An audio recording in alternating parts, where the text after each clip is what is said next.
Okay, so concept of या explanation of what is actually VRMS और RMS. देखो हमने ये तो पढ़ लिया था इसका फॉर्मूला क्या है और इसका नाम भी आपको समझ में आएगा, तो रूट मीन स्क्वायर करंट या रूट मीन स्क्वायर वोल्टेज. ये तो याद है ना, क्यों? क्योंकि हमने देखा था कि ये हमने अंडर रूट लिया था किस चीज का, स्क्वायर करंट का स्क्वायर वोल्टेज का रूट निकाल के निकाला था, याद है?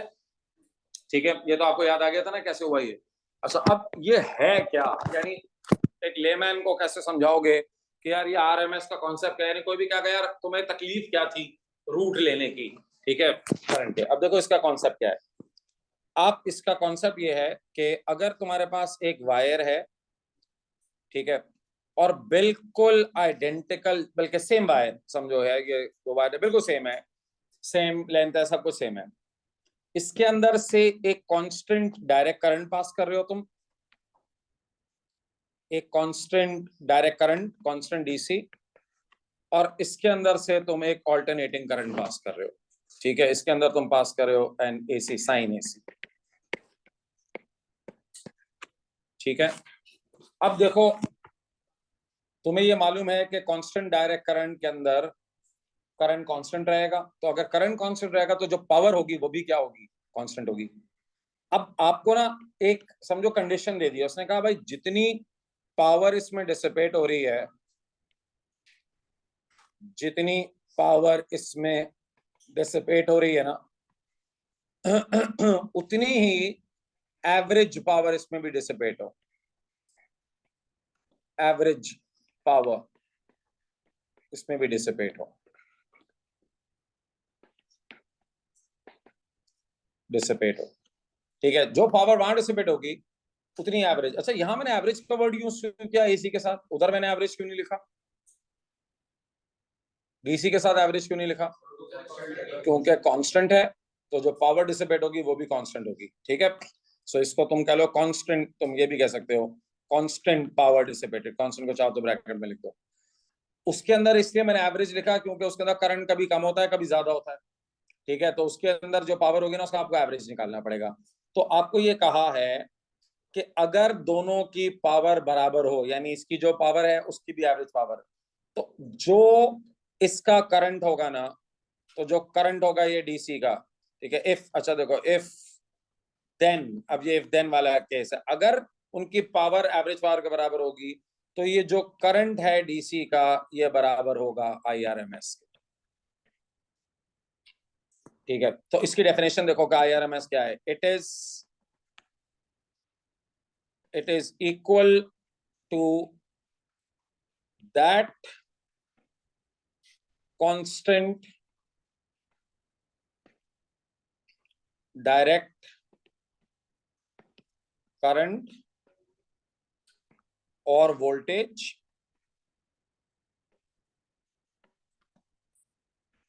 which dissipates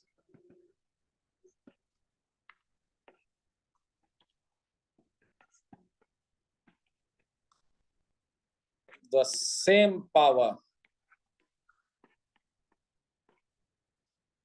as the average power dissipated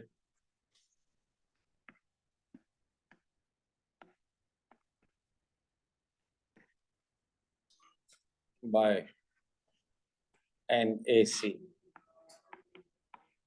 ये डेफिनेशन है इसकी.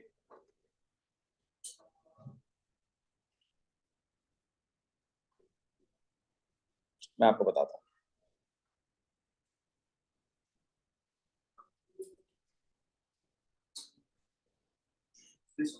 हाँ मैं समझाता हूँ, मुझे पता है थोड़ा ट्रिकी है ये.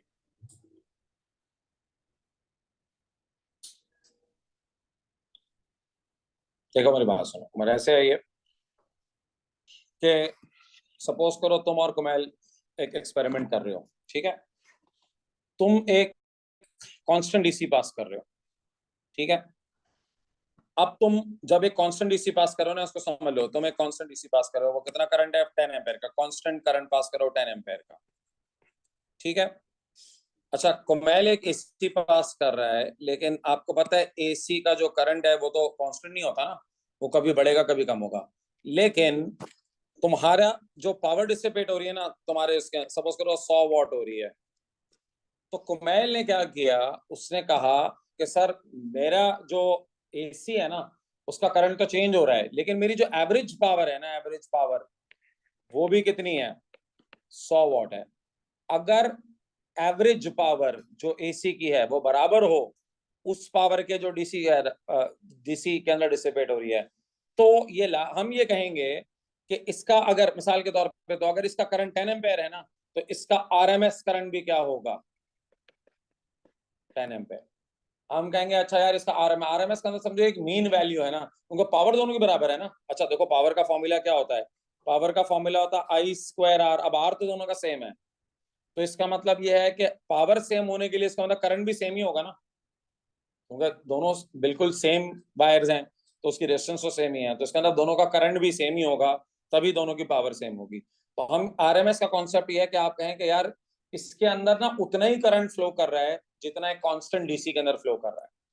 ठीक है, सो देखो अब इसकी डेफिनेशन क्या है, अब तुम्हें थोड़ी पहले पड़ेगी। It is equal to that constant direct current और voltage which dissipates the same power as the average power dissipated by an AC।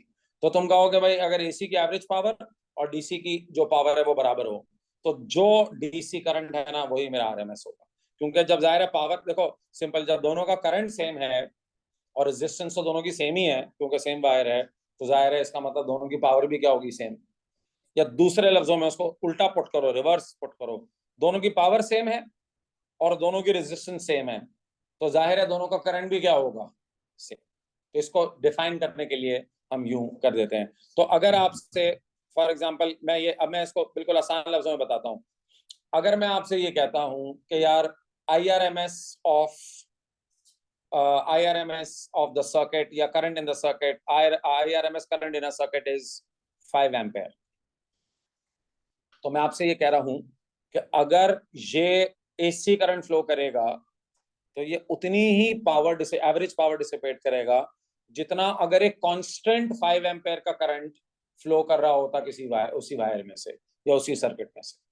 ठीक है, ये भी उतनी ही पावर डिसिपेट करेगा जितना एसी कर रहा है। अब क्लियर हो गया? ठीक है।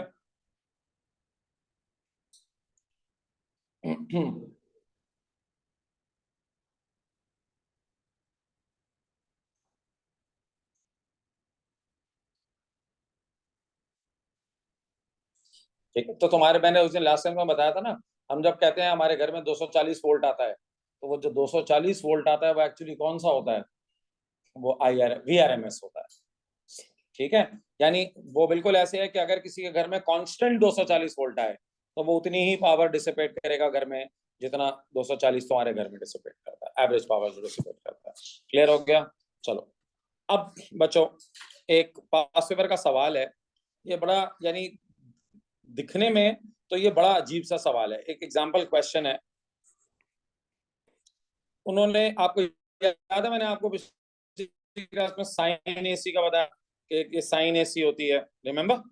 उन्होंने इस तरह एक साइन एसी दी हुई है और ये आपको और इसकी वैल्यूज भी दी हुई हैं इस तरह से, ये साइन एसी। ठीक है, ये करंट अगेंस्ट टाइम, और आपको उसने ये कहा हुआ है कि calculate IRMS in the above square waveform।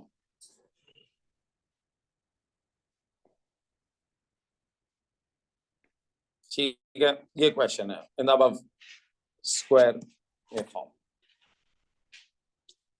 देखें अब जो सबसे बड़े लेवल के गधे होते हैं ना, वो तो अपने टीचरों को गालियां देने लग जाते हैं। वो कहते हैं ये तो हमें किसी ने पढ़ाया नहीं स्क्वायर वेवफॉर्म, सर ने तो हमें साइन वेवफॉर्म पढ़ाया था। ठीक है, ये हाईएस्ट लेवल के गधे होते हैं।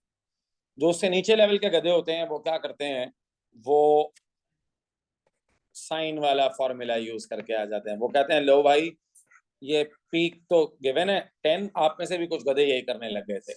ठीक है, तो ये पीक गिवन है 10, इसको √2 से डिवाइड करो, हमें फॉर्मूला तो पता है, फिर प्रॉब्लम क्या, आंसर निकालो। सर ये फॉर्मूला साइन एसी के लिए है, ये हर एसी पे नहीं ठोक सकते तुम, ठीक है, साइन AC के लिए है। तो इसका अब आपको जवाब देना क्या है जरा। अब है कोई तुम में से जिनके अंदर दिमाग था, वो इसको फौरन सॉल्व करके आ गए थे और आगे बढ़ गए थे? बताइए आप, अगर एग्जाम में ये सवाल आएगा, ये ज़हन में रखिएगा, ये मैं तो अभी पढ़ा रहा हूँ, जिस वक्त ये पहली दफा आया था ना, उस वक्त हम नहीं पढ़ाते थे बच्चों को ये, तो क्या करोगे इसमें? तो तुम उसकी वे फॉर्म में बदल दोगे? वाह वाह वाह वाह। यानी तो ये तो एग्जाम में अगर कोई साइन का क्वेश्चन आए और तुम्हें अगर साइन का ग्राफ का ना पता हो तो तुम उसको कॉस में कन्वर्ट करो और कॉस की इक्वेशन लगा कर आ जाओ। कैसा सुनने में लग रहा है ये? वाह भाई उस्ताद, ये अच्छा है। यानी उसके वे फॉर्म ही बदल दो। है किसी के पास दिमाग? इसका आंसर है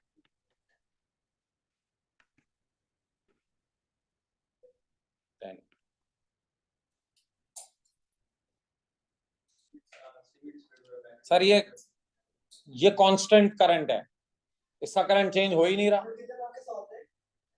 अब इससे क्या फर्क पड़ता है? सर इसका आंसर है 10 एम्पेयर। 10 एम्पेयर क्यों? ये करंट कांस्टेंट है। मैंने तुम्हें साइन AC में भी बताया था, तुम लोग पिछली क्लास में मैंने जब ये बताया था, मैंने कहा इसका मैग्नीट्यूड कांस्टेंट है। यहाँ पे क्या लिखा हुआ? Direction changes but the magnitude is constant. ठीक है सर, इसका मैग्नीट्यूड कांस्टेंट है तो बदल ही नहीं रहा। तो RMS तो बेसिकली एक समझो एवरेज होता है ना, ये बदल कब रहा है? उधर 10 है, नीचे भी 10 है, उधर 10 है, नीचे भी 10 है, ये तो +10 -10 +10 -10। तो ये तो कांस्टेंट करंट है। जब कांस्टेंट करंट होगा तो उसका RMS भी 10 ही होगा ना। वो तो -10 तो डायरेक्शन ऑपोजिट है। The magnitude is constant simple because the magnitude of current is constant. Magnitude of current is constant through out. समझ गए? चेंज ही नहीं हो रहा, उसे डायरेक्शन चेंज कर रहा है अपनी। अच्छा ये भी लोग कहते हैं सर वो देखो ना, 0 से -10 तक तो आया भी है। बेटा वो डायरेक्शन चेंज है। 0 से जो -10 है ना, वो वर्टिकल लाइन है। आप देखें, इसका मतलब है कि इन वेरी शॉर्ट टाइम, ना होने के बराबर टाइम, वो +10 से -10 हो जाता है, which means a change in direction. ठीक है, not the change in magnitude. चलो आगे बढ़ो, ये क्लियर हो गया? चले अब सर बढ़ते हैं रेक्टिफिकेशन की तरफ। What is rectification? Rectification of AC। Sir problem ये है कि AC अपनी डायरेक्शन बदलता है। कुछ ऐसी डिवाइसेस हैं जिनको से कोई फर्क नहीं पड़ता। लाइक फॉर एग्जांपल हीटर है। अब हीटर में करंट लेफ्ट टू राइट जाए या राइट टू लेफ्ट जाए, उसने तो गर्म करना है, उसने तो उसको हीट में कन्वर्ट करना है। लेकिन सर बहुत सारी ऐसी डिवाइसेस हैं जिसमें करंट की डायरेक्शन चेंज होगी तो फिर वो काम ही नहीं कर सकती। लाइक पंखा, अगर करंट अपना डायरेक्शन बार बार बदलता रहेगा तो पंखा बेचारा क्या करेगा? एक तरफ घूमेगा फिर उल्टा घूमेगा। तो रेक्टिफिकेशन का प्रोसेस क्या होता है कि आप उसकी डायरेक्शन को जो है ना वो एक कर देते हैं। ठीक है, सो रेक्टिफिकेशन के अंदर हम ये कहते हैं कि an AC is converted to DC. That is, the current should flow, that is, current should flow in one direction only.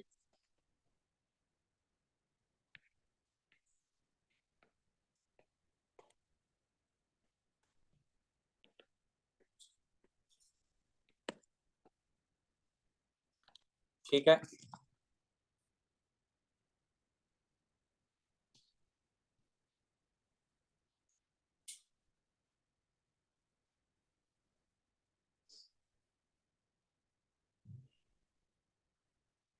सबको समझ में आ गई बात? अच्छा चलिए, अब इसको ठीक से समझिएगा आगे। दो तरह की रेक्टिफिकेशन हमारे सिलेबस में है। पहले है हाफ वेव रेक्टिफिकेशन।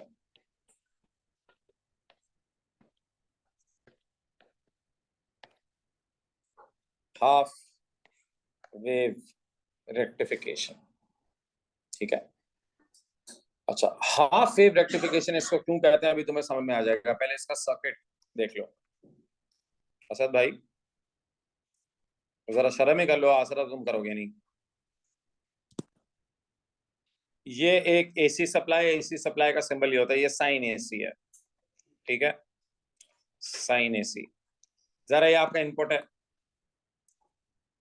इसको तुम जब गुजारते हो, देखो हम ये कहते हैं कि ये आपने एक रेजिस्टर में से गुजारा है इसको। अभी जरा एक मिनट रुक जाना, अभी पूरा डायग्राम पहले मुझे इसमें थोड़ा चेंज करना है। ये एक रेजिस्टर है ना, ये यहां से गुजारा, तो इसके अक्रॉस जो होगा ना वो आउटपुट, इसके अक्रॉस होगा ये आउटपुट, ठीक है, इसको हम कहते हैं आउटपुट वोल्टेज, वी आउटपुट, ठीक है। सर मसला ये है कि अगर आप एसी लगाएंगे तो रेजिस्टर के अंदर कॉन्स्टेंटली चेंजिंग होगा। इस मसले को हल करने के लिए आप लगा देते हैं डायोड। ये लग जाता है, a diode is attached to the circuit. और आप चाहें तो इसके साथ एक एमीटर लगा दें या गैल्वेनोमीटर लगा दें, एमीटर लगा दें ताकि वो रीड कर सके कि how is the current changing, ठीक है। तो इस सर्किट के अंदर लग जाता है डायोड। ये डायोड को रेक्टिफिकेशन डायोड भी कहा जाता है। जी ये एसी पावर है, नहीं है एसी का ये होता है, डीसी का होता है वो जो तुम कह रहे हो ना, ये वाला कह रहे हो, ये डॉट्स के बीच में जो है, नहीं नहीं हाँ हाँ, वो एक ही है ना, वो ये कहते हो ना तुम, ये दो डॉट्स के बीच में ये लगा हुआ है, ये वो एक ही बात है ये ना, वो एक ही है, एक ही बात है, ठीक है।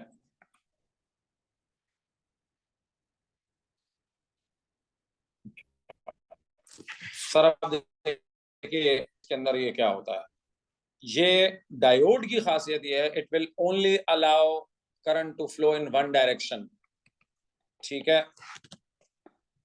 डायोड will only allow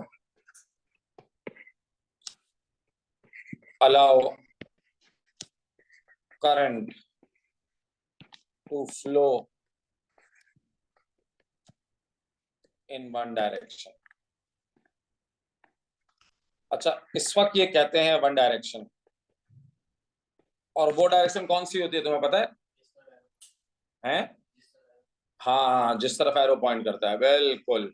ये जो करंट होता है ना, ये जब इधर से आएगा ना करंट, तो ये इसको अपने अंदर से जाने देगा, will only allow current to flow in this direction. ये जिस तरफ इसका मुंह का एरो पॉइंट करता है, बिल्कुल सही बात,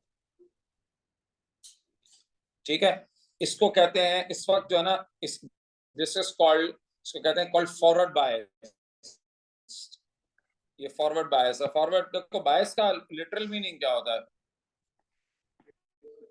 फेवर करता, फॉरवर्ड बायस। हम ये कहते हैं भाई ये फेवर करता है, इसको कहते हैं जाने दो। और ये ऐसा इसलिए करता है because its resistance is very low in this way. यहाँ पर ना इसकी resistance is very low, in this state its resistance is very low, resistance of diode is low,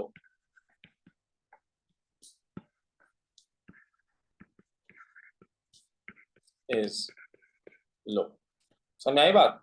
तो देखो मैं आपको एक्सप्लेन करता हूं। देखो ये जो एसी सप्लाई है ना, ये क्या करता है, ये अपनी पोलैरिटी बदलता है। तो देखो अभी इसकी पोलैरिटी यहाँ प्लस है, यहाँ माइनस है। पहले जरा समझ लीजिएगा, यहाँ इसकी पोलैरिटी प्लस है माइनस है, तो करंट कैसे फ्लो करेगा इस डायरेक्शन में ना, यूं ऐसे फ्लो करेगा ना करंट, ये जाने देता है करंट को, कहता है जाओ गुजर जाओ, इजाजत है तुम्हें। लेकिन जैसे ही इसकी पोलैरिटी रिवर्स होती है, किसकी पोलैरिटी रिवर्स होती है? एसी की। जैसे इसकी पोलैरिटी रिवर्स होती है ना, समझो यहाँ प्लस आ गया, यहाँ माइनस आ गया, ये करंट को जाने नहीं देता, करंट रुक जाता है सर्किट में,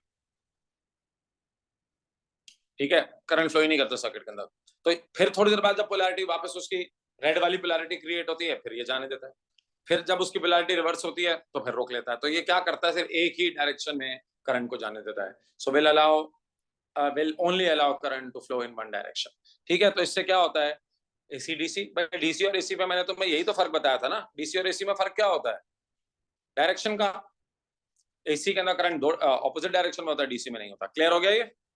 चलो, ये लिख लिया तुम लोगों ने। अब इसका ग्राफ बनेगा, क्योंकि ये आप ना एग्जाम के अंदर आपके पास अगर दो कलर्स हैं तभी आप बना सकते हैं। तो ये रेड वाली पोलैरिटी का करंट तो फ्लो कर रहा है, ब्लू वाली पोलैरिटी के बाद करंट बंद हो गया। ठीक है, अब इसका ग्राफ देखो आता है। इसके 3 ग्राफ्स साइमल्टेनियसली वंस अगेन बनेंगे।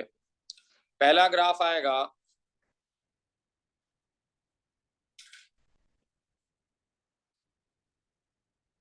तीसरा ग्राफ, तीनों के साथ बना देता हूं।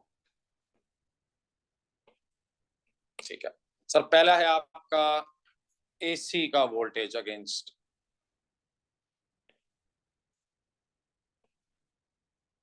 ठीक है, पहला आपके पास है ये वोल्टेज ऑफ एसी है ना, ये एसी जो वोल्टेज है, साइन एसी वोल्टेज, ये एसी का जो वोल्टेज है अगेंस्ट। अच्छा, वोल्टेज है या करंट है, मैंने आपसे कहा था दोनों का जो ग्राफ है वो एक जैसा आएगा। तो सपोज करो ये ग्राफ तुम्हारे पास, 2 साइकिल्स बना देते हैं।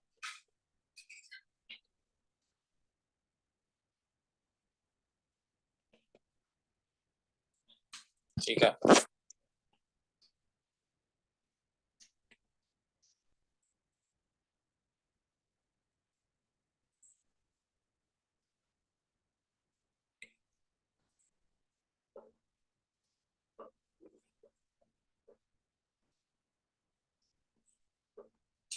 ठीक है चलो।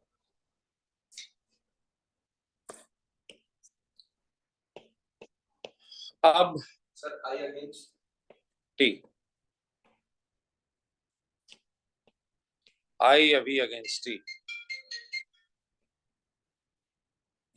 कौन याद करा बेटे? हाँ? अच्छा, अगेंस्ट टी।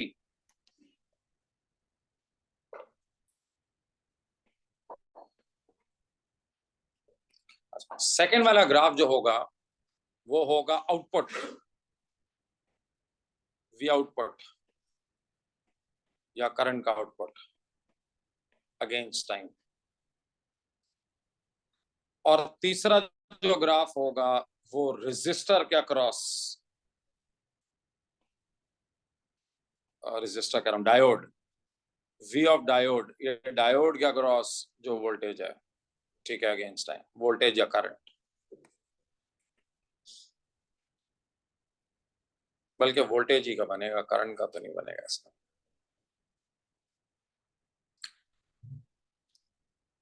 करंट तो उसका ब्लॉक हो जाएगा। ठीक है, जो तीनों का वोल्टेज का ही बनाया, फिर करंट हटा दें, वोल्टेज ही बनाए। करंट का भी आइडेंटिकल होगा, लेकिन डायोड का करंट जाहिर है फ्लो नहीं करेगा, उसका थोड़ा डिफरेंट होगा। अच्छा सर, अब आप देखें, अब ये आपके पास साइन एसी है ना, आपको पता है साइन एसी, जरा थोड़ा सा आप जरा सही से बनाएंगे, अगर मेरे बनने में थोड़ा सा वो साइन की शक्ल बिगड़ गई है तो आप साइन की शक्ल बना दीजिएगा। अच्छा सर, अब देखें, जब आपका करंट देखा, आउटपुट क्या होता है, आउटपुट के अंदर होगा ये वाला एक पोर्शन तो आएगा, अगले वाले पोर्शन के अंदर गायब हो जाएगा वो करंट। ठीक है, फिर आएगा, फिर गायब हो जाएगा। ये इसको हाफ वेव रेक्टिफिकेशन हम कहते इसीलिए हैं क्योंकि आधी वेव इसके अंदर जो है वो गायब हो जाती है। अब आप कहेंगे कि सर वो आधा जो वोल्टेज है वो कहाँ गया? सर वो डायोड का क्रॉस सप्लाई, जो डायोड समझो उसको डिसिपेट आउट कर देता है सारी एनर्जी जो है ना। तो ये जो नेगेटिव नहीं आ रहा है ना, ये डायोड के क्रॉस ये पीडी होता है और ये उसको डिसिपेट आउट कर देता है डायोड पूरा।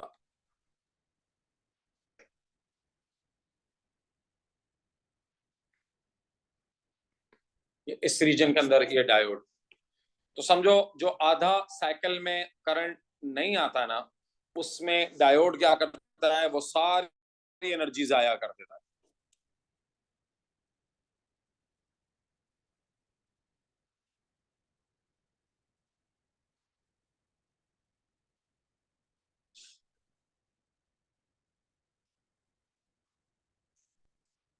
ठीक है, समझ में आ गया?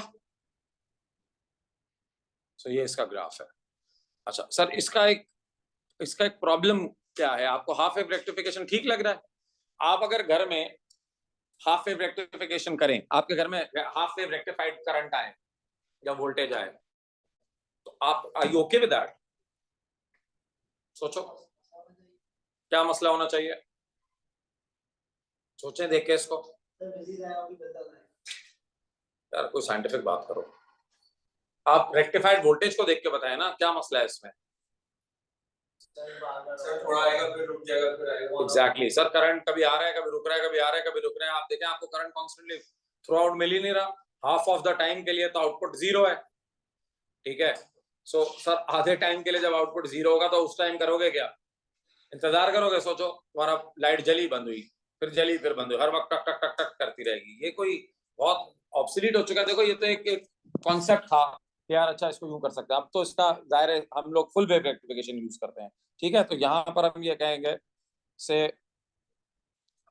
एक है no output for half of the time, output for half the time, half the time, ठीक है। इसके अंदर ये सो जाहिर है ये इसका मतलब है, यानी अगर आप इसको 100% एफिशिएंट भी हो ना, तो इसकी power half, that is half of the power is lost, that is half of the power is lost, half of power is lost, ठीक है। ये बाय डिजाइन लॉस है, यानी ये तो मजबूरी है। तो जाहिर है ये कोई बहुत एफिशिएंट तरीका नहीं है रेक्टिफिकेशन का, तो इससे बहुत बेहतर और एफिशिएंट तरीका जाहिर है जो हम इस्तेमाल करते हैं वो होती है फुल वेव रेक्टिफिकेशन। अब असल में आइए फुल वेव की तरफ, इसको ठीक से समझिएगा, इसमें बहुत सवाल आते हैं। फुल वेव रेक्टिफिकेशन आ जाए। Full wave,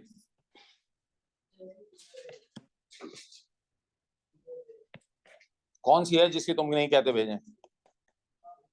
full wave rectification,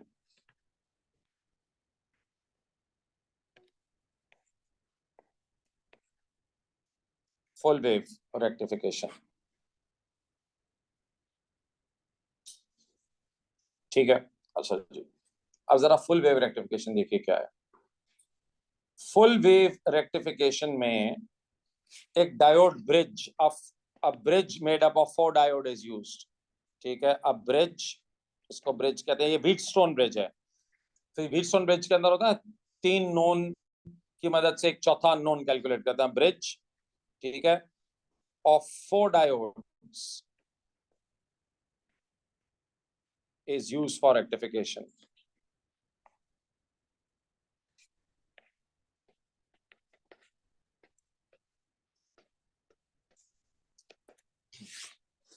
ठीक है जी, अब इसके लिए आप क्या करें, इसके लिए सर आप एक बना दें पतंग,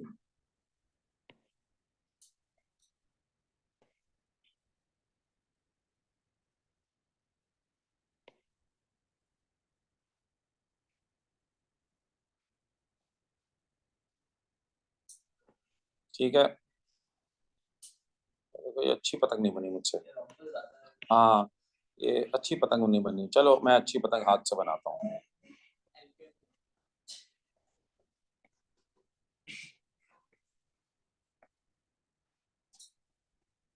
ये अच्छी है ना?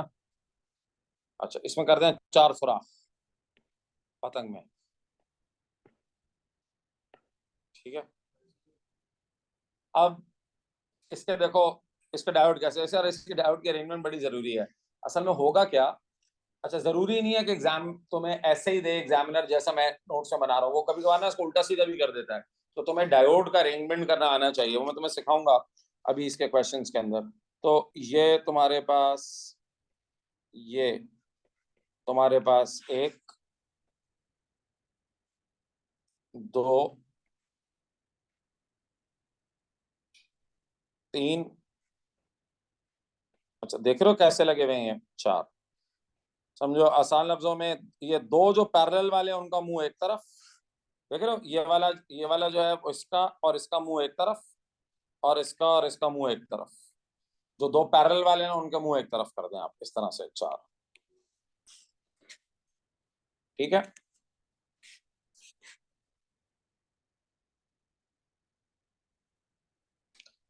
अच्छा, अब पहले मेरे साथ समझ लो इसको, फिर तुम लोग इसको बना लेना, क्योंकि एक दफा मैंने समझा दिया ना, फिर आपको समझ नहीं आएगा मैंने क्या चीज पहले बनाई थी क्या चीज। अब देखो, ये जो ऊपर और नीचे वाली है ना यहाँ, इनको तुम जोड़ दो जाके एसी सप्लाई से।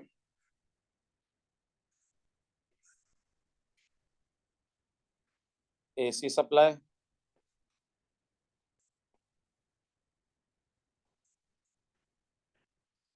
ठीक है। अच्छा, अब देखो, एक रेजिस्टर यहाँ लगा दो जिसमें से करंट गुजरना है। ये वाला एक रेजिस्टर यहाँ लगा दो, इसमें से करंट जाना है। इस रेजिस्टर का क्रॉस आउटपुट होगा we output.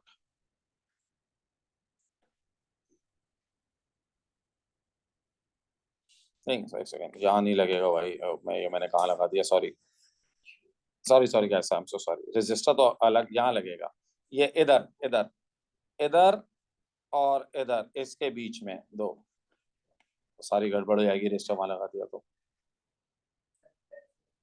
I am so sorry, very sorry ji. Register यहाँ लगेगा और रजिस्टर क्या क्रॉस है आउटपुट।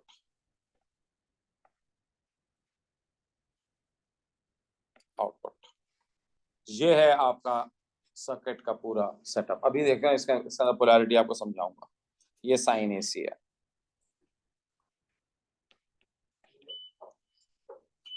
ठीक है। Let's call these diodes as A, B, C and D. इनको नाम दे लेते हैं एबीसी, ठीक है, ताकि रेफर करने में आसानी हो।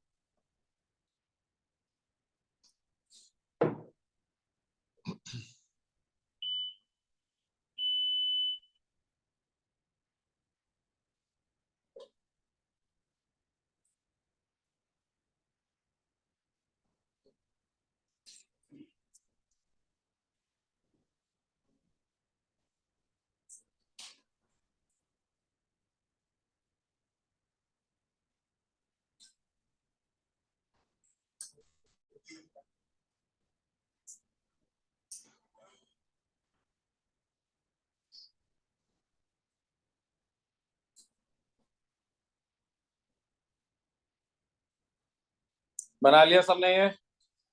चलो अब देखो ये काम कैसे करता है। अब देखो इसको ठीक से इसको समझ लेना। मैंने कहा ना, एक दफा अगर ये बन जाएगा ना पूरा, फिर आपको पल्ले नहीं पड़ेगा मैंने पहले क्या किया था बाद में क्या किया था। अच्छा, अगर आप अपने पास नोट्स में यही काम करेंगे तो दो कलर यूज करना, या एक पेन या एक पेंसिल यूज करना, क्योंकि एक दफा ये बन जाता है ना, फिर लोगों को समझ नहीं आता। देखिए अब इसकी पोलैरिटी, पहले मैंने ना इसकी पोलैरिटी ये रेड से शो की है, ठीक है। फिर मैं क्या करूंगा, इसकी पोलैरिटी चेंज करके ब्लू से शो करूंगा। पहले अभी रेड वाली पोलैरिटी से देखो, या तो तुम दो अलग अलग डायग्राम बनाओ या दो अलग कलर यूज करना। देखो अब कैसे करंट फ्लो कैसे कर रहा है। ये करंट यहाँ से फ्लो करेगा। अच्छा, मैं रेड कलर से बनाता हूँ इसको, रुक जाए। ये करंट इधर से आया, पॉजिटिव से नेगेटिव की तरफ जाता है ना, करंट इधर से आया यहाँ से। अच्छा सर, अब ये यहाँ पहुंचा करंट, ठीक है। अब ये किधर जाएगा, ए की तरफ या बी की तरफ? बी।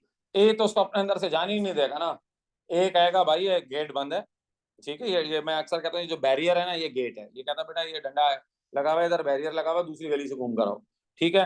तो ये क्या करेगा, करंट यहाँ घुस जाएगा सारा का सारा, ठीक है। अच्छा, इसमें से निकल कर आया बी में से। अब वंस अगेन जब वो जंक्शन पर आएगा तो डी पे तो वो बैरियर लगा हुआ है, वो डी की तरफ नहीं जा सकता, ठीक है, वो अलाउ नहीं करेगा करंट, तो वो यहाँ पे घुस जाएगा, ठीक है। यहां से आया, रेजिस्टर में से गुजरा, रेजिस्टर में से गुजर के बाहर आ गया, ठीक है। अब यहां पर इंपॉर्टेंट बात है, इसको देखो। अब सर इधर जब ये पहुंचेगा, सुनो आप मेरी बात, इसका दो रास्ते हैं। एक रास्ता इसके पास है सी में जाने का, लेकिन एक रास्ता ए में जाने का भी तो है ना, ठीक है। अब किस तरफ जाएगा ये, ए या सी, या तीसरा जवाब बच्चे कहते हैं डिवाइड हो जाएगा। आप बताइए किधर जाएगा ये। सर ये सी में जाएगा, क्योंकि अगर वो एक ए के थ्रू गया ना, ए सर किससे कनेक्टेड है, positive terminal of the battery से। सर वापस पॉजिटिव की तरफ करंट थोड़ी जाता है सर, डिवाइड। करंट पॉजिटिव से नेगेटिव की तरफ फ्लो करता है, करंट वापस फ्लो करके नहीं जाता पॉजिटिव की तरफ हमेशा। It will always flow from higher potential to lower potential. तो ये ए में से जाएगा भी नहीं, क्योंकि ए किससे कनेक्टेड है? Positive terminal of the battery से कनेक्टेड है। करंट पॉजिटिव से पॉजिटिव में थोड़ी घुस जाता है, ठीक है, तो वो जाएगा ही नहीं, आपको कुछ करने की जरूरत ही नहीं है सर, वो जाएगा सी में से सर, वही लूप हो जाएगा ना फिर से, तो नेगेटिव टर्मिनल तरफ तो बैटरी जाएगा ना, पॉजिटिव से नेगेटिव की तरफ फ्लो करेगा करंट, ठीक है। यहां से निकला इधर, इधर से बाहर आया, यहां से जी आपका सर्किट पूरा हो गया। आई बात समझ में? तो जब ये लाल वाला करंट फ्लो कर रहा है, तो कौन से दो डायोड जो है वो इसके अंदर कंडक्टिंग है? Diode B and C are conducting, ठीक है। तो जब मैं when current shown with the red polarity flows, when current shown with ये रेड पोलैरिटी, अच्छा ये मैं तुम्हें नोट्स में समझाने के लिए, एग्जाम में तुम ऐसे नहीं लिखोगे, पोलैरिटी फ्लोस,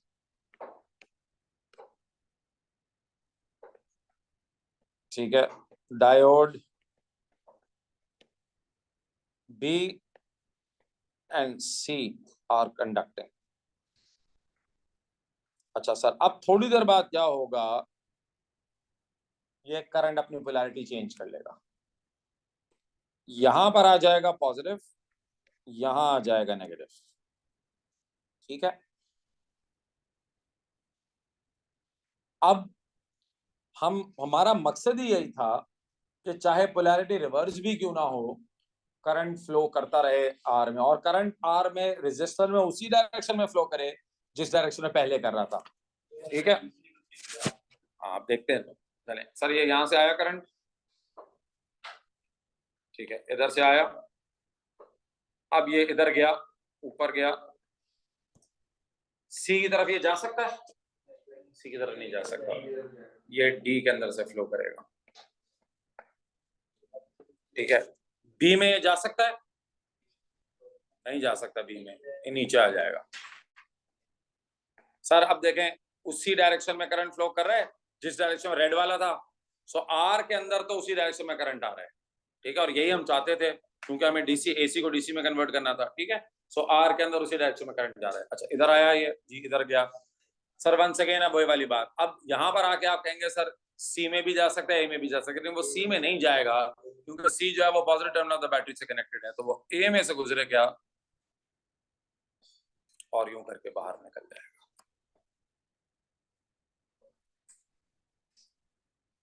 समझ में आ गया तुम लोगों को?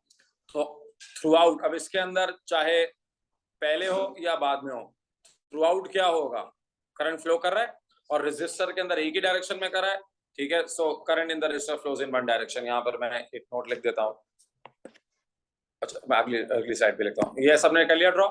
सो अगर अब मुझसे आप पूछेंगे कि current shown with polarity, with blue polarity, ये मैंने जो ब्लू से बनाई हुई है, तो इसके अंदर कौन कौन से डायोड कंडक्टिंग है? ए एन डी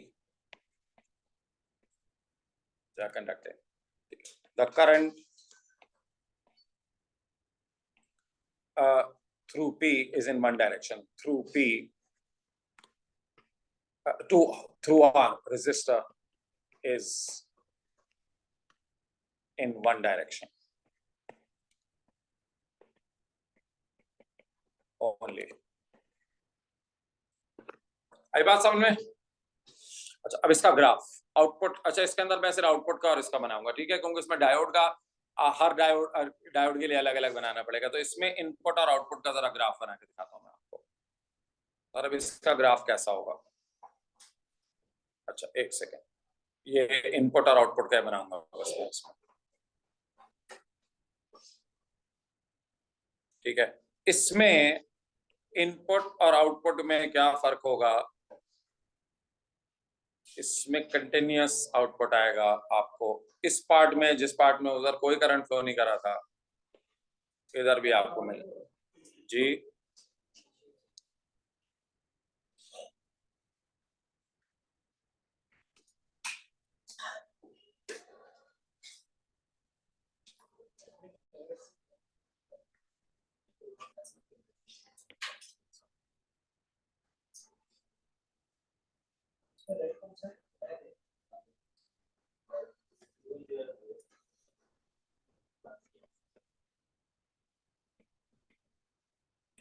ठीक है, तो इसके अंदर sir this is called full wave rectification, hence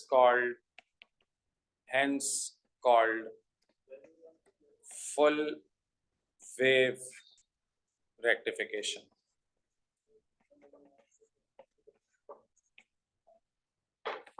hence called full wave rectification। ठीक है, अच्छा आप जरा इसमें भी एक मसला है, सोचिए क्या सर। फुल वेव रेक्टिफिकेशन में डायरेक्शन का मसला तो आपने हल कर लिया कि the current is, but magnitude का मसला is very still the fluctuation in the rectified current is too much, बहुत ज्यादा फ्लक्चुएशन है। इतना फ्लक्चुएटिंग करंट अगर आप इलेक्ट्रॉनिक डिवाइसेस को स्पेशली देंगे ना, वो खराब हो सकती हैं, क्योंकि इतना फ्लक्चुएट जब करता है ना, कम ज्यादा, तो उसके अपने अंदर एक बैक ईएमएफ जनरेट होता है। बैक ईएमएफ समझते हो क्या होता है? What is back EMF? Back EMF का मतलब होता है फ्लक्चुएटिंग जब करंट या वोल्टेज आता है ना, तो अपने अंदर एक ईएमएफ क्रिएट करता है, ठीक है, उसको बैक ईएमएफ कहलाता है। बहरहाल उसमें मैं बात करूंगा, पहले आप लोगों को ये समझ में आ गया द रेक्टिफाइड करंट, ठीक है, the magnitude of rectified current is still fluctuating, the magnitude of rectified current. अब इसका क्या हाल है? magnitude of rectified AC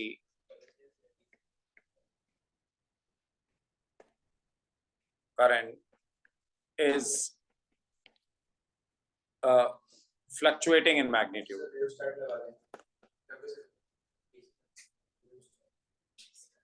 rheostat क्या करेगा? फ्लक्चुएटिंग इन मैग्नीट्यूड, ठीक है। सो अब इसके लिए हम एक साइंटिफिक वर्ड यूज करते हैं, so we have to smooth the rectified voltage, so we have to smooth the rectified voltage.